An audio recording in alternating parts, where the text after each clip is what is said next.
समाज में आसपास शिक्षा का प्रचार करें। आप अपने आसपास देखें कि जो बच्चे किसी भी अभाव से, चाहे वो आर्थिक रूप से या निजी कारणों से या गाइडेंस की कमी की वजह से, किसी भी अभाव से जो लोग शिक्षा से वंचित हैं, उनको शिक्षा लेने में मदद करी जाए और हमारे समाज के लोग एक शिक्षा प्रहरी बनकर इसमें काम करें। सर, इसमें जैसा कि पहले बताया गया कि जो योगिमा पर्व है वह 31 तारीख को ही हर साल मनाया जाता था, 31 दिसंबर को। तो इस बार ऐसा क्या हुआ कि ये जनवरी में मनाया जा रहा है, 31 दिसंबर को ना मनाकर? देखिए, मुझे इसके पीछे क्या कारण रहे हैं मुझे इस विषय में जानकारी नहीं है। आज ये पर्व अमृतसर में भी मनाया जा रहा है और ये कार्यक्रम आज गोल्डन मोमेंट में भी मनाया जा रहा है। सर, इसमें रजिस्ट्रेशन कैसे करेंगे अगर किसी को इसमें रजिस्टर करना है तो? भगवान वाल्मीकि अलौकिक शक्ति के रचयिता रहे हैं। उन्होंने रामायण लिखी है, जो है पूरे समाज के अंदर एक अरबों वर्षों से जो है वो परंपरा चली जा रही है। उसके बावजूद भी वाल्मीकि समाज अभी तक शिक्षित नहीं हुआ है। जो शिक्षित अभियान जो चलाया गया है उस पर क्या कहना चाहिए? हाँ, देखिए, वाल्मीकि समाज को आज जितनी भी पार्टियां हैं उसको एक वोट बैंक की तरह इस्तेमाल करती हैं। आम आदमी पार्टी एक ऐसी पार्टी है जो शिक्षा और चिकित्सा को महत्व देती है। पहली एक ऐसी पार्टी है देश में, आम आदमी पार्टी, जिसने धर्म और जाति पाति की राजनीति ना कर कर शिक्षा और चिकित्सा के विषय में बात करी। तो हम लोग शिक्षा का महत्व जानते हैं। यदि हमारे देश को नंबर 1 बनाना है, यदि इंडिया को विश्व में नंबर 1 बनाना है, तो उसके लिए एक अच्छी शिक्षा जरूरी है। यदि आज हमारे बच्चे, हमारे युवा शिक्षित होंगे, तभी हम लोग एक विश्व गुरु की कल्पना कर सकते हैं। और उसी लिए हमने एक राष्ट्रीय शिक्षा क्रांति अभियान का गठन किया है और उसमें ये हमारा 8वां कार्यक्रम है और लगभग इसमें हम 40 से 50 कार्यक्रम पूरे हरियाणा में हम लोग करने जा रहे हैं। और हम लोग एक शिक्षा की लो जगाना चाहते हैं, क्योंकि आज जिन देशों ने भी तरक्की करी है उसका मुख्य कारण ये है उनका समाज बहुत शिक्षित है। आज विश्व के लगभग 40 से ज्यादा देशों में शिक्षा फ्री दी जाती है। वो इस वजह से दी जाती है कि वहाँ का जो समाज, जो शिक्षित समाज है, उसी ने ही उसको नंबर 1 बनाया है। आज शिक्षित समाज की वजह से ही उन देशों में इतना विकास हुआ है। बिंदल जी, जो आपने 8वां कार्यक्रम किया है, धरातल पर आपने क्या प्लान बनाया है? कितनी क्लासें लगानी सुनिश्चित की हैं शहर करनाल के अंदर? कितने इलिटरेट पर्सन हैं? जो आपने ये मास्टर प्लान तैयार किया है उसके अंदर पूरे हरियाणा लेवल का है, जिला लेवल का है, इसके बारे में बताएं। देखिए, ये जो हमारा राष्ट्रीय शिक्षा क्रांति अभियान है, अभी हमारा ये आज 8वां कार्यक्रम है।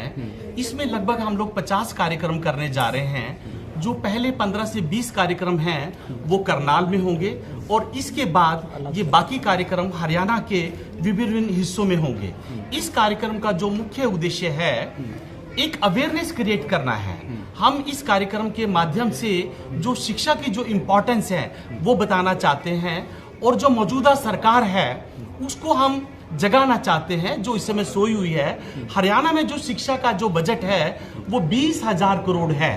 क्या आपको लगता है इस सरकार ने कहीं 20,000 करोड़ रुपए आपको लगता है कि खर्च किए हुए हैं? आज हरियाणा के आप स्कूलों की स्थिति देखिए। आज हमारी जो बच्चियां स्कूल जाती हैं उनके लिए कोई अलग से शौचालय की व्यवस्था नहीं है। आज हरियाणा के स्कूलों में अच्छे क्लासरूम्स नहीं है, अच्छे ब्लैक बोर्ड्स नहीं है, अच्छे इंफ्रास्ट्रक्चर नहीं है। दूसरी ओर हरियाणा की सरकार 105 स्कूलों को बंद करने जा रही है।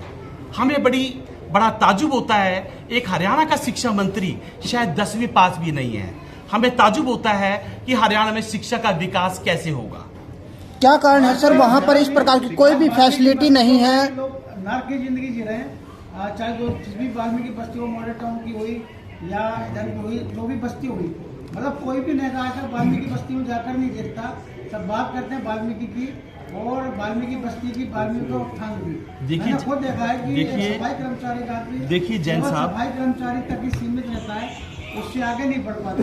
देखिए, कोई भी राजनीतिक दलों, कोई भी सरकार हो, उसने कभी उनको आगे बढ़ाने का प्रयास नहीं किया। वोट बैंक तो जरूर। देखिए जैन साहब, मैं पुनः दोहराना चाहता हूँ, आज तक भाजपा ने, कांग्रेस ने अपने वाल्मीकि समाज को एक वोट बैंक के लिए इस्तेमाल किया है।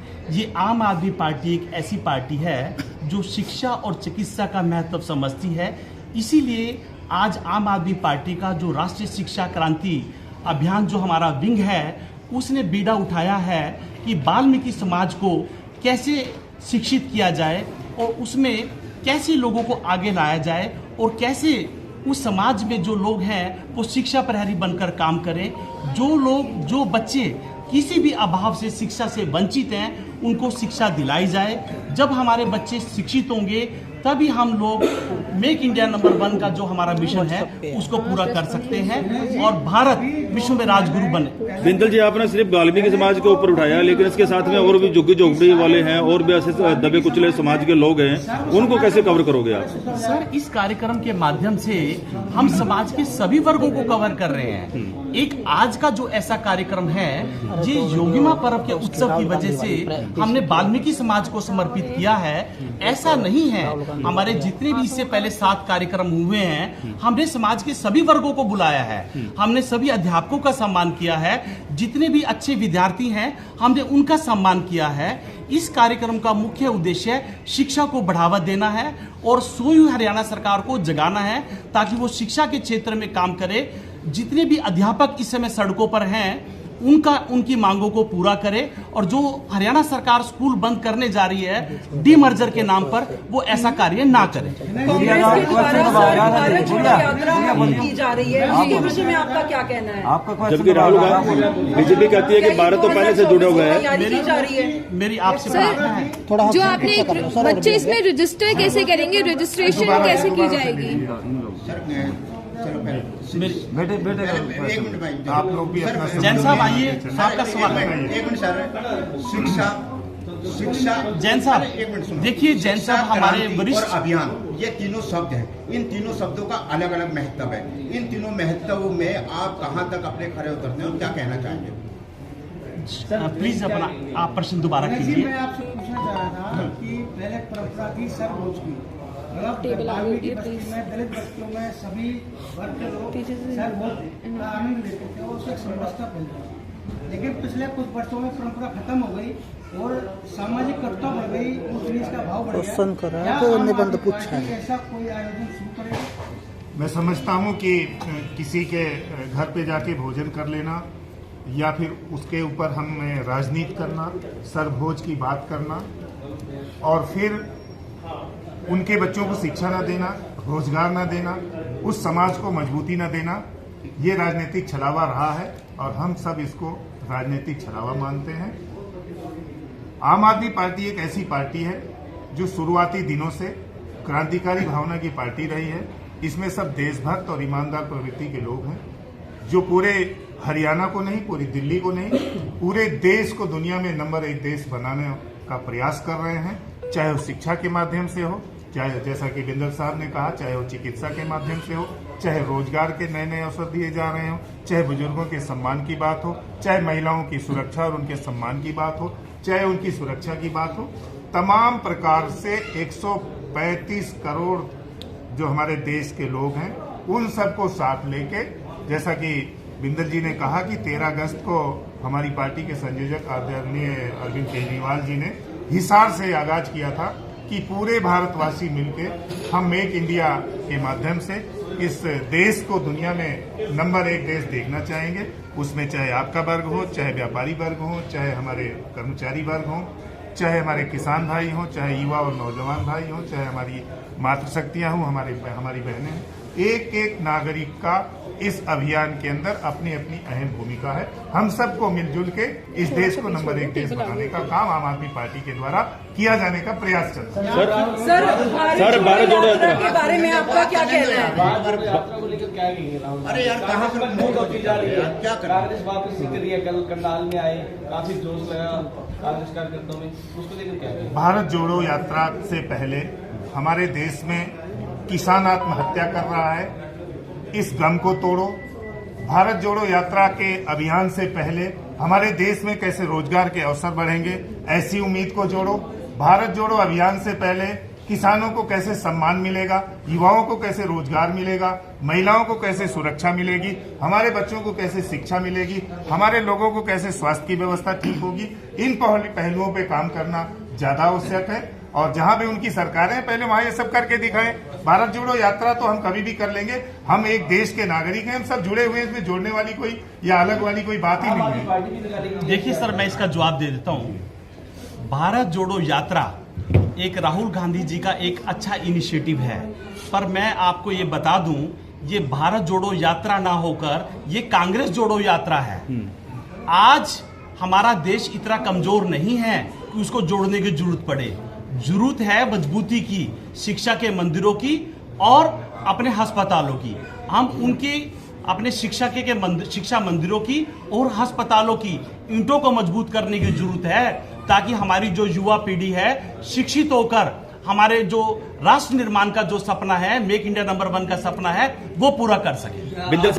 आम आदमी पार्टी पहले तो राष्ट्रीय पार्टी बन चुकी है और आम आदमी पार्टी कभी भी किसी के साथ खड़े होकर या किसी के पीछे चल के कोई प्रोटेस्ट या कोई आंदोलन नहीं करती है। आम आदमी पार्टी हमेशा फ्रंट लाइन पे आके अपनी बात को उठाती है, अपने मुद्दों को आगे बढ़ाती है। वो चाहे किसान के मुद्दे हो, चाहे किसी के साथ भी दुर्व्यवहार हुआ हो, चाहे गलत सरकार की नीतियां नहीं हो। आपने अभी कल के आज के अखबार में ही पढ़ा होगा कि हमारे 22 युवाओं को अभी ताजा बिल्कुल बसों में घूस के उनको प्रताड़ित करने का काम किया गया है।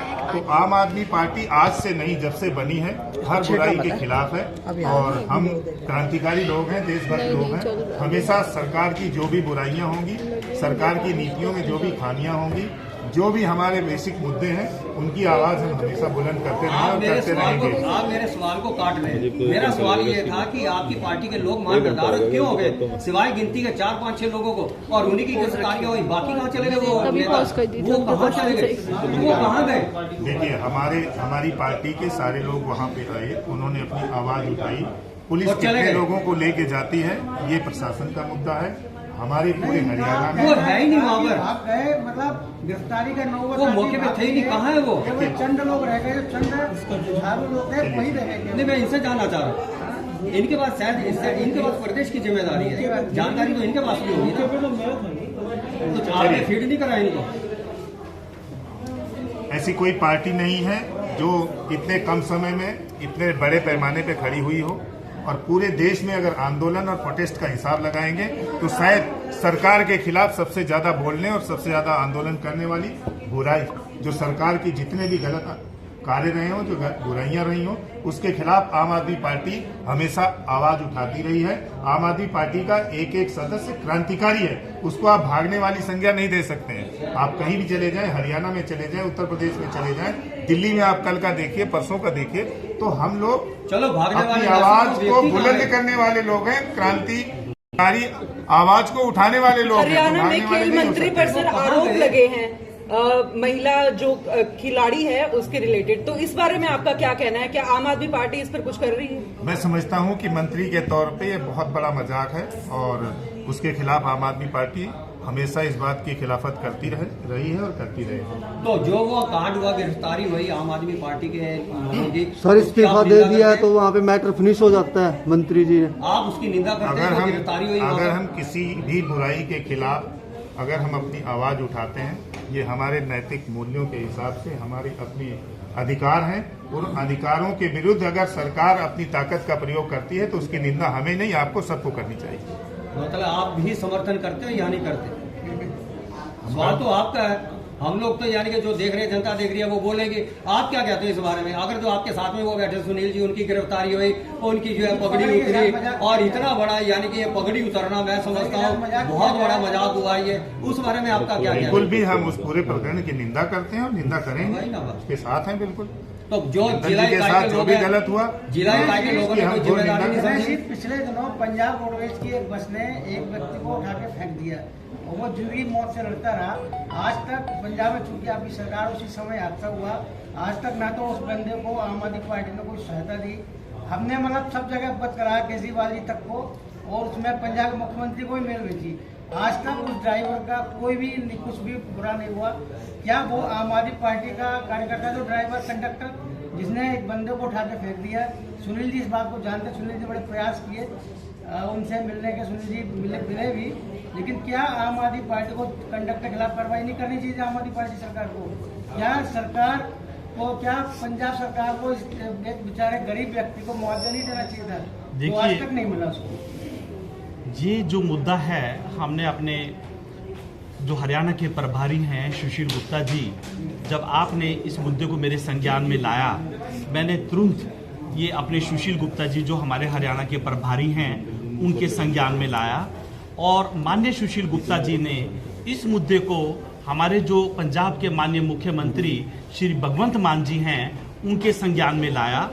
भले ही थोड़ी बहुत देर जरूर हो सकती है, पर उस परिवार को जो भी सहायता हो सकती है, मैं आपको इस मंच के माध्यम से आश्वासन देता हूं, ये आम आदमी पार्टी भागेगी नहीं।